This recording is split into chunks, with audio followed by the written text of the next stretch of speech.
10 साल का बच्चा अगर नमाज ना पढ़ता हो तो गुनहगार कौन होगा? माँ बाप गुनहगार होंगे या बच्चा गुनहगार होगा या दोनों गुनहगार होंगे? आइए जानते हैं बच्चों की नमाज के मुतालिक जरूरी मसाइल आज की इस वीडियो में। अस्सलामु अलैकुम वरहमतुल्लाहि वबरकातुहू। याद रखें, 10 साल का बच्चा अगर नाबालिग है तो नमाज वगैरह छोड़ने की वजह से शरीयत में उसे गुनहगार नहीं कहा जाएगा, क्योंकि नाबालिग बच्चा फराइज़ व वाजिबात का मुकल्लफ नहीं हुआ करता है।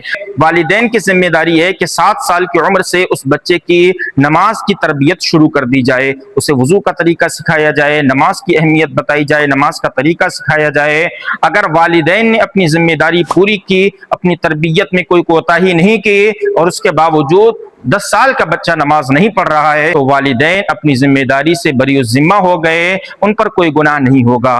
लेकिन अगर वालिदैन ने अपनी जिम्मेदारी उठाने में कोताही बरती और ये कहकर बच्चे को नमाज से दूर रखा कि अभी छोटा बच्चा है, जब समझदार होगा तो नमाज पढ़ने लग जाएगा, तो ऐसी सूरत में वो वालिदैन गुनहगार भी होंगे। अगर ये मसाइल आपके समझ में आ गए हों तो इस वीडियो को लाइक करें, शेयर करें और हमारा चैनल नूर की बातें सब्सक्राइब करें। जज़ाकुमुल्लाहु खैरा।